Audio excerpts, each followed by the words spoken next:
hate that. So they cracked down on visitation in El Dorado because a bunch of K2 is found. K2 is huge in Kansas prisons. It's bad, and it's very, very strong. K2 guys fall out. They have seizures. They jump off of runs.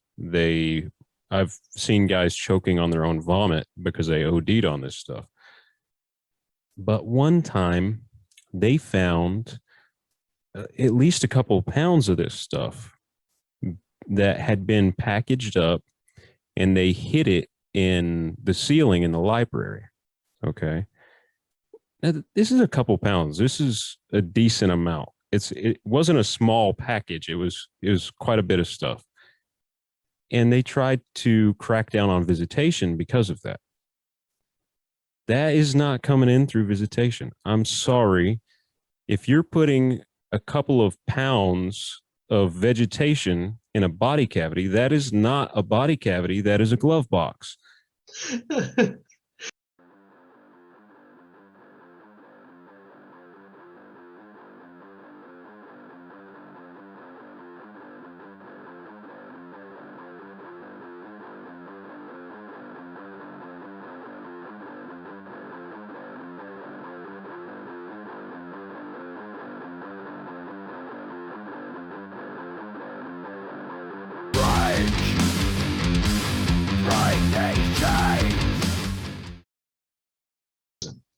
But the punishment is to kick him out of the therapeutic community and put him in the hole.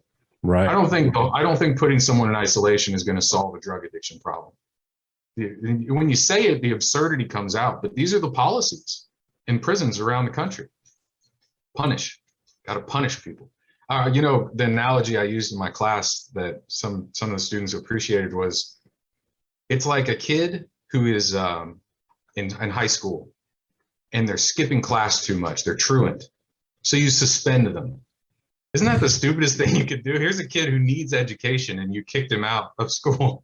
Yeah. That's absurd, but that's what we do. Is you need drug treatment, I'm going to take you out of drug treatment for violating the drug rules in the prison.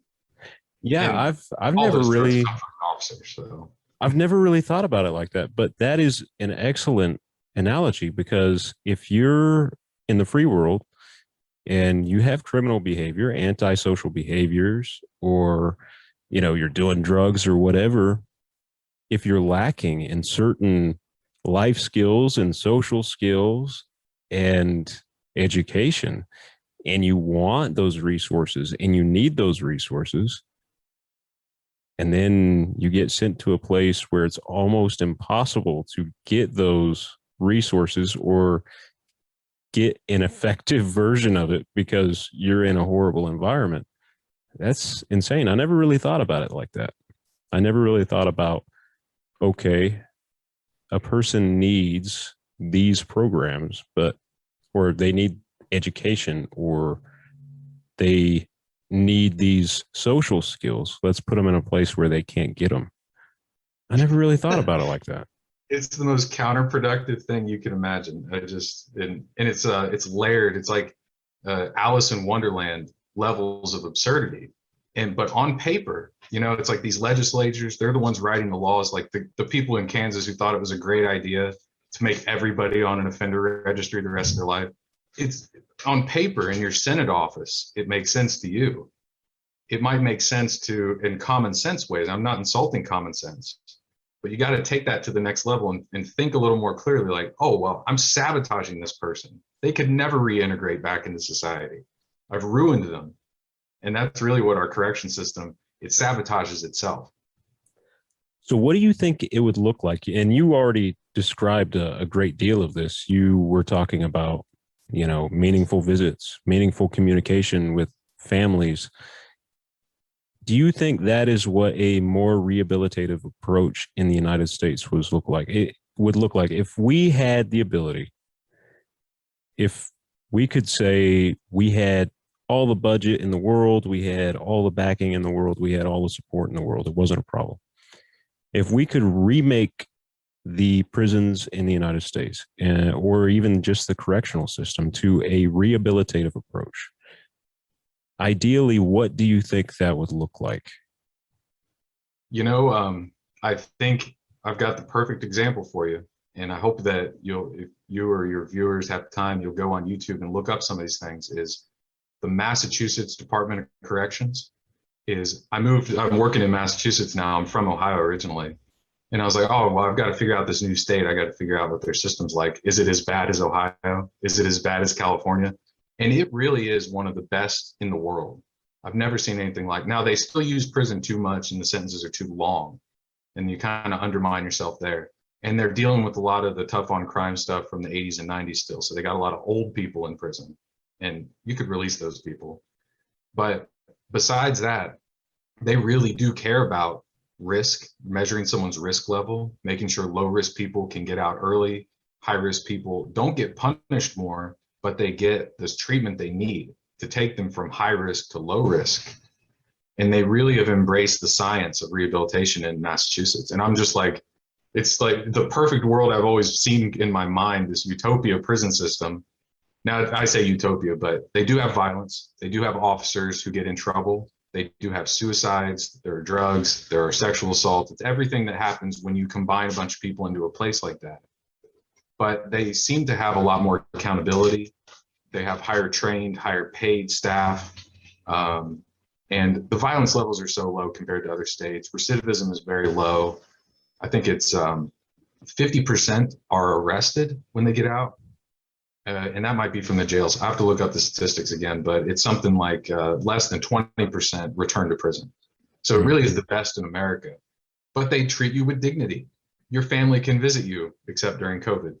But normally, like you can hug your wife, you can see your kids. Women get some special treatment where if they're the mother of a very young child, they can be able to spend lots of quality time with them and stuff. And it's like, at that point, though, when you see the humanity of the people you're dealing with, they're not just people in uniforms. You have to ask yourself, do they even need to be here? Are they so low risk we could just let them go? But I do think there's a treatment component that has to be provided. And sometimes, this is controversial, but it has to be mandated that some people won't seek help unless you make them. So having a threat of punishment is a good way to make someone guide them on a path. But if you overdo the punishment side, you end up with a place like Louisiana, the number one incarcerating place on planet Earth, horrible conditions, violence. Um, Actually, when I say number one incarceration on planet Earth, it is literally over 1,000 people out of every 100,000. So 1% of Louisiana is right now behind bars. Nowhere else on Earth is like that, unless you count North Korea, which some people try to, we don't really know how many people are in prison in North Korea, but if you took just Louisiana and you put it on a big bar chart of all the countries in the world and you treated it like its own country, it is the highest incarceration place on the planet. Wow. And you know what's really interesting is people didn't believe me in my class, my students from Massachusetts, is Massachusetts is great, but they still over incarcerate because they have 300 people out of every 100,000, which is pretty good. That's like similar levels that you might see in other countries, but Russia is at 300 per 100,000. I don't think we should like try to emulate Russia or anything, but Right. they have a bad history of prisons. But they, so we still, even like our best states, incarcerate more than Russia. So America's just on a different scale. I try to illustrate this sometimes with students, like have a chart to show America combined with all the other countries. And if you take America out, all the other countries look similar to each other, and America is just like off the charts, just unbelievable. Yeah, we incarcerate a lot of people. I mean, we're not even in the same realm as everybody else when you look at the numbers of people that we lock up. And it's the numbers and it's the quality of the prisons. The prisons here are rough. And I know a lot of people will say that, this is the United States, this is how we do things. But I think if you look at other countries, and maybe you've researched this more than I have, but do you think there are other countries that have what you're describing in the Massachusetts prisons? Oh, definitely. Yeah. I think Canada's prisons have some trouble. So they're probably worse than Massachusetts in some ways, but they are really heavy on treatment, rehabilitation.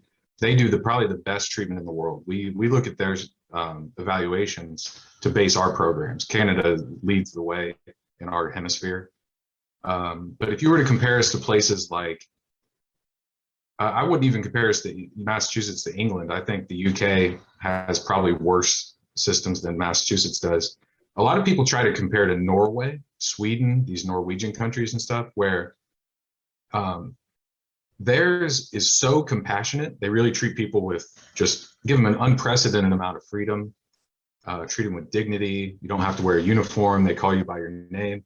And I would say that probably wouldn't fly in America just because we're so punitive. We would see that as coddling, especially when they have a serious offender like that guy that did the big mass shooting over there in Norway, or they have sex offenders and you're like, oh, we want vengeance against them. We don't want that here. But, think about drug addicted offenders. Even if you steal a car, even if you burglarize a house, I don't want my house broken into. I don't want my car stolen. Don't misunderstand. But the guy's arrested. He is addicted to heroin. That guy needs help and he's helpable. You can actually, most people, if you can resolve their drug addiction issues, get them a job, give them that cognitive behavioral therapy, get them set up, restore relationships with their families. Drugs are a horrible thing that destroy people, destroy their lives. Criminalizing the war on drugs, criminalizing drugs, punishing people out of their addiction doesn't work. A therapeutic model, maybe like the Norway system, would be much more effective.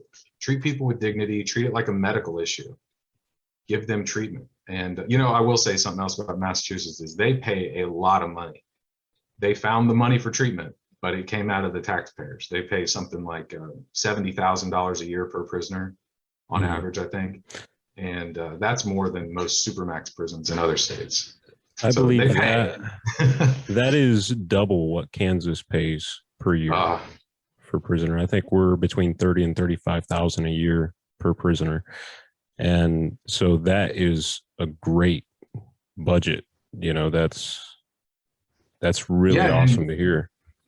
People, like that Sheriff Joe Arpaio and a lot of really tough on crime people, they pretend to care about the budget and they say, we got to save pennies. We're going to feed people for 20 cents a day. The food in these prisons is we wouldn't feed it to a dog, literally. It would actually be cruel to feed to a dog.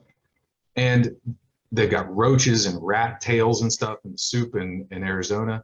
Just the horrifying things that happen in these prisons. And they do it to save pennies, but not really, because they use that money to build new jails and bigger prisons because their recidivism rates are so high, the prison population keeps going up and up. So they're actually creating more crime or failing to prevent crimes they could have prevented, which leads to more prison, more cost. And if you just put the money in the right place, kind of like education, I'd like to compare prisons to our education system in America, which is a big broken joke. And pretty much anytime the government gets their hands on something, they're going to screw it up. When they turn, look at big city urban schools, the failure rates, the dropout rates, the violence. Why do we trust the government to run these things? They're doing a terrible job. But smaller places that train the staff, pay good money, get more bang for their buck in the long term and could prevent crimes. That's something, like I said at the beginning, I was in children's services. I always think of this from a practical point of view. At the end of the day, I always think, what have I done to try to reduce the number of victims of crimes, especially children or something? I don't want to do ineffective drug treatment programs. There's bad programs. We only do the good ones. Get rid of those bad ones. Don't waste money. But if you're going to spend money, you're saving lives. So another side of this isn't that, we're doing it for compassionate reasons entirely. But if compassion aligns with your utilitarian interest to reduce crime, then you need to do it. We spend $80 billion a year on the correction system. And it's a overall pretty big failure. Yeah, it doesn't really correct anything. And No. I think with anything else, if taxpayers were paying for something and it was so ineffective, if we were paying $80 billion a year for roads in the United States, and you gave me a dirt road with some grass growing in the middle of it, I'd want my money back, you know?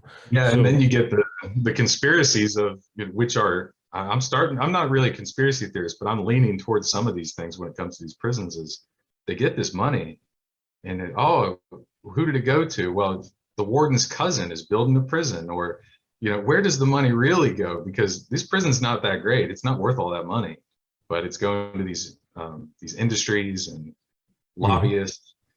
It's not good. The government's just a big mess, no matter where you look. And I've seen some things that are questionable, to say the least, within the system as far as new projects that are started, because I worked maintenance. And you'll see people say, oh, well, the state gave us this much money to build this project. And then you're looking at the materials and you're looking at the inmate labor that is building it. It's like, okay, well, they gave you this much money to build it. Where's the rest of the stuff? Because it's not costing this much to build this. And then you'll see staff members with new cars but I think a problem with that aspect of corrections and the corruption therein, accountability. Where's this money going? I'm sure a lot of money goes in people's pockets, Oh yeah. but there's not a lot of accountability within corrections. But when we're talking about something as ineffective as our prison system, and it's not effective at deterring crime or correcting bad behavior, clearly because we have the world's largest prison population. We'd be the safest country in the world if that's what solved crime. Right. So if we're paying this money, how much, we should really be getting something for this investment. And it's not just our prison system. When we invest in corrections, we're investing in our country, in our people, in our citizens. We say this guy went to prison. This guy has a drug problem, or this guy has antisocial attitudes or behaviors. It's not this guy, it's this human life Yeah, that has value and worth simply because it exists. I believe in intrinsic value. Human lives have value. And so I when absolutely we're agree. when we're talking about rehabilitating this guy, we're talking about rehabilitating a person, a human life that has value. When we're talking about throw him in prison, punish him, put him in the hole, let's separate him from the resources that he needs to be successful and live a productive life. We're talking about removing a human life from those resources. And as a society, those guys, those human lives are a part of our society. They're a part of us. It's not that's his problem. I've never been to prison. I don't plan on going. I don't have to worry about it. No, because he's going to get out and he could live right next door to you, or, I mean, he's a member of our society. And this is costing us money to put him there. So are our goals being met, with corrections or our criminal justice system? How can we do it better? Because this is our society. This has an effect on all of us. When we're talking about money, we're talking about people who are coming into our communities. We're talking about people who could either cause more pain in other people's human lives, people who could become an economic burden because it costs money to incarcerate people. And most people that are getting out, they'll get caught in a cycle and it's going to cost us more money. and it's going to cost us more money, and more lives are going to be damaged. So when we're talking about spending money on programs and services that might actually help these human lives, it's not just their well-being, it's the well-being of our communities, our society, and the individuals that make up those communities and societies. What do you think? You said that other countries have systems that are similar to Massachusetts. Are their recidivism rates as high? Now, we've talked about the United States prison population being higher than anywhere else, but what about our recidivism rate in contrast to countries that take a more rehabilitative approach? I think they definitely, from just comparisons country to country, overall, that ours is worse than Canada, the UK, and a lot of those European countries. You could make an argument that our prisons are better than some countries that are having a lot of instability, violence, drug cartels and stuff, but that's a false comparison. Those, really corrupt countries, sometimes the prison is the headquarters for cartels. So I don't want to go, like try to compare us to El Salvador, Colombia, or something like that. But if you were to compare us to Canada, their prisons are just much more effective than ours. They're better. They do the therapy right. They treat people with a little bit more dignity, and they have problems, but they're just have better results. And they've had better results than us for decades. And it was because they are the ones who developed the science of rehabilitation.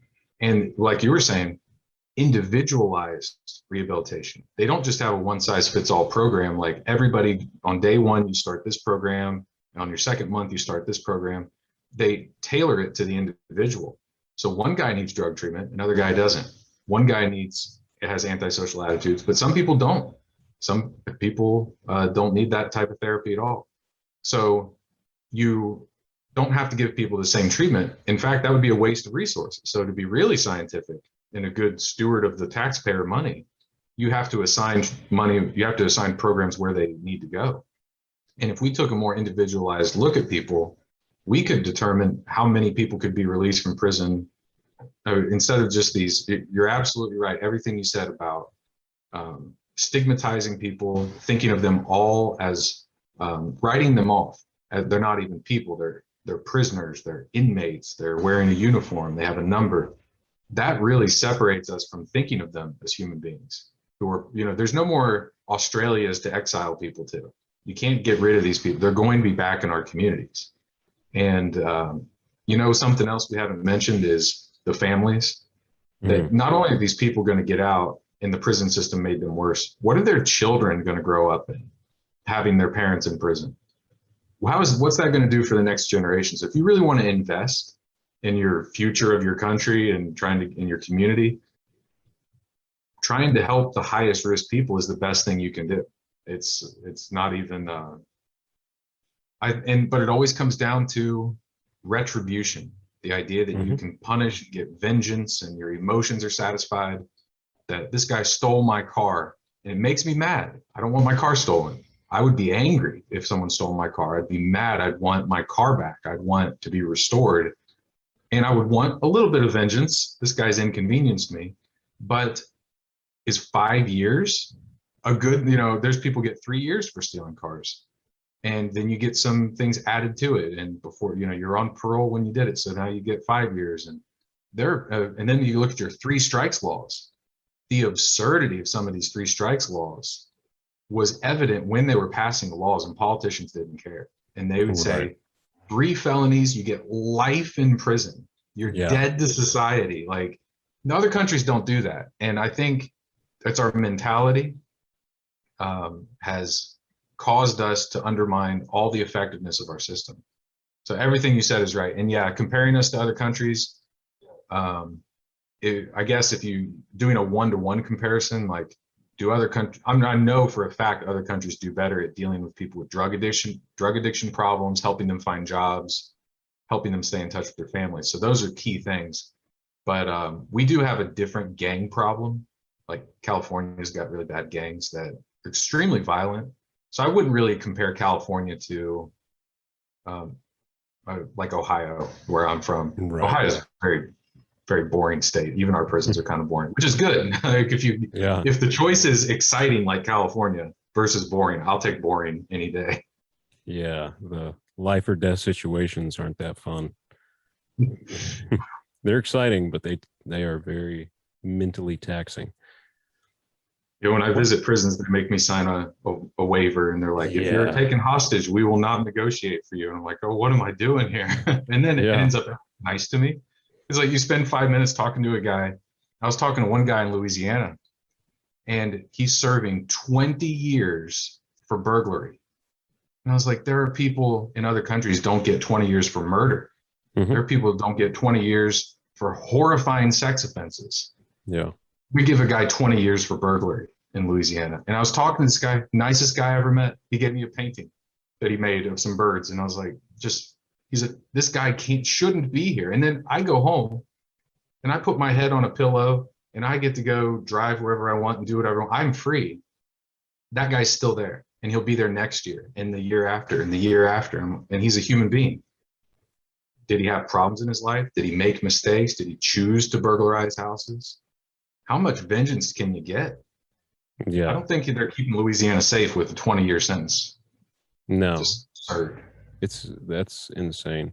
And in Kansas, we have our sentencing guidelines where, if you have X amount of prior felonies and you're in a box, you could be looking at 40 or 50 years, hard time, not indeterminate sentence. That's hard time, a hard 40 or a hard 50. So you're not getting out until you served 85% of 40 years or 85% of 50 years. That's a lot of time, and Yeah. it's crazy that the United States does it like that, even though it's shown to be ineffective. But what do you think are some of the most effective programs that we could implement that you've seen in Massachusetts? I'm sure they have a lot of effective programs in the Massachusetts prisons. You've mentioned cognitive behavioral therapy a couple of times. I actually took dialectical behavioral therapy. So it's interesting to hear about cognitive behavior therapy. But could you talk about that a little bit and enlighten us? Right. Yeah, I can give you. It's pretty well ingrained in my head now. Is the evaluation of programs. Some programs don't work, and some programs make people worse. And there's a great book on this by Ed Latessa. He's a world expert, and he's from Ohio. He did a program evaluations in Ohio, but the book is called "What Works and Doesn't in Reducing Recidivism." And the science is there. So like I could tell you this works, but there's evidence of hundreds, if not thousands of programs constantly tried to see what works the best and what are because you could have a good program too that's not implemented correctly. Just like Common Core, teaching kids math or something. If the teacher's not doing it right, it's not going to teach a kid anything. So that you got to do it right. But we know what works with programs. And these are the ones that are most effective for reducing violence in prison and for reducing recidivism when you get out among prisoners is education, GED, high school diploma. That's number one. Number two is college degree. Anything you can do to get people interested in higher education is good. But of course, the government withdrew the Pell Grants. So prisoners could not get college credits. And that's why a lot of people had to either pay themselves when they're making a couple dollars a day is absurd, but to give college to prisoners. And some people have said you could send some of these guys to Harvard for less money than it takes to put them in prison. And it would be better bang for your buck. That's how bad our system is. It costs more money to put someone in prison than Harvard. Well, I don't know anything about Harvard though, but any university. So college classes are really important. For people who don't qualify for those, basic literacy. There are more prisoners are illiterate, functionally illiterate, or below basic literacy than almost any other group of people in the United States. That there are people who can't even read a magazine because they can't read any words at all. They need basic literacy education. For anger, there's a program called anger replacement training. For your thoughts, beliefs, and attitudes that are favorable to crime. This is actually a pretty big predictor of crime, is cognitive behavioral therapy. And the main one is called thinking for a change, T for C, and or thinking for change. And the whole idea behind this is that it's like Stoic philosophy. You realize that you're interpreting your situation the wrong way. It's about to get bad. You pause, you think, and if you can change your thoughts, redirect your thoughts, you might be able to change your behaviors before it gets worse. And I've met guys out in the community talking about therapy and stuff, and they'll tap their forehead. And that's something they teach you to do in the class is like, stop, think, what do I do next? And just that little pause is enough for impulsive people with low self-control to stop and take charge of their life. And they say, all right, I'm not going to scream at my wife because that's what got me in trouble last time. I'm going to stop and say, it's not that important. What we're arguing about, it's not worth a fight. And there's a maturity there. It's mature thinking. Cognitive behavioral therapy, walking people through that process, is the most effective therapy that I know of in corrections. It can reduce recidivism by 25% on average, looking at tens of thousands of people. And for the high risk people, it can reduce you by 50%. It can cut recidivism in half, just that program. So cognitive behavioral therapy is the gold, I won't say gold standard, but it's really good. It can't help everybody. Every now and then you get someone with serious personality disorders like psychopathy, and you're not going to be able to fix everybody. But T for C is the best thing that's out there. You mentioned financial literacy. When you're trying to get people prepared for life when they get out, a lot of people who are impulsive or something haven't paid any bills for years because they've been in prison. They don't know how to sign up to pay their electric bill. They fall a little bit behind. Teaching them how to do a budget. What did we call that in Ohio? I forget the name of the program, but it was like it's financial literacy and Money Smart. That's what it's called, Money Smart. That was the most effective program for reducing returns to prison, because you get out, you pay your bills, you know how to balance a checkbook. Our education system in America is really embarrassing on the world scale, especially in math. If Americans put as much time into teaching kids budgets as they do how to interpret, literature, that they would be so much better off in the world. But and especially in a world with credit and credit cards and filling out applications for apartments, our world it's designed for quantitative literacy. If you can't do that stuff, you can't function in our society. And our prisoners are not prepared for that when they get out. So financial literacy is a big one. As far as the families related stuff, like helping marriage counseling and stuff, that really depends on the individuals. So I don't have any advice on that one.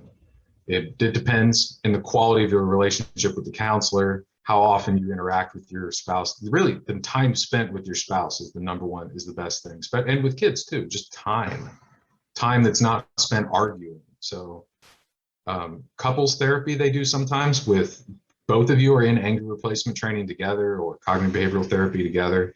That's a wonderful program. And then probably the last thing I'll say is therapeutic communities for drug and alcohol addiction. You have to get people away from temptations. And prison is full of drugs, believe it or not. You can't smuggle a letter in to your husband, but you could smuggle drugs in if you pay a correctional officer enough money. So drugs are everywhere. If a guy's addicted to meth or addicted to heroin or something, and he's in prison the whole time using drugs and he gets out, he's still addicted, people don't believe it. They think it's it's absurd. I've seen more drugs in prison than out of prison. Like there are more drugs inside of prison than outside. I knew a guy who made $150,000 in 1 year running meth through a prison. He made $150,000 from inside of prison. Well, who's gonna want to do a custodian job pushing a broom for 40 cents a day? You know what I mean? dude was moving $150,000 worth of meth a year. But there Gosh. are drugs everywhere in prison. And I'm actually familiar with therapeutic community because they had one in Ellsworth. That used to be one of the programs that they had in Kansas, and they cut it from the budget. Um, so they don't have therapeutic community in Kansas anymore. But even when they had it, it was very ineffective because the inmates in the way they ran the program in the Kansas prisons, the inmates weren't, you know, very separated from the rest of the population. They did have their own pod, but it was, you know, it was in a cell house with several other pods that weren't therapeutic community. And so if you wanted to go get some dope, just holler at the dude over there at Yard, and so all the stuff that they were striving to work for was constantly being undermined in the therapeutic community program, or at least it was in Ellsworth, and then they ended up cutting it. And that's another thing is just you got to think about these programs from an institutional perspective. These would be so much more effective programs. Like, they're effective. They would be so much more effective if the conditions of confinement didn't promote drug use, and if the officers weren't corrupt smuggling the drugs in. Maybe if the officers were trained and paid better, and you could hire people with a college degree who actually care rather than just hiring some 18-year-old off the street to be an officer because you can't get anybody else. And they make a bunch of money smuggling stuff in, more money than they make in their paycheck. And then I just can't imagine the war on drugs that my whole life, ever since I was a little kid, is say no to drugs. Drugs are bad. War on drugs. This is your brain on drugs. My whole life, they're talking about the war on drugs. And when I became an adult and I looked at the money we've spent buying helicopters and tanks and locking people up, to take someone who's addicted to drugs and put them in a place full of drugs. Right. If you really cared about getting people off drugs, you would not send them to prison. Yeah. And it's the officers that bring it in. And there's not very much accountability for the officers who bring in the drugs. And they always try to say that it's the inmates that are bringing the bulk of it in, but it's not. I'm sorry, but it's they use not. that as an excuse to crack down on visits. More punishments, more searching babies' diapers before you let them go into. Oh God, I hate that. So they cracked down on visitation in El Dorado because a bunch of K2 was found.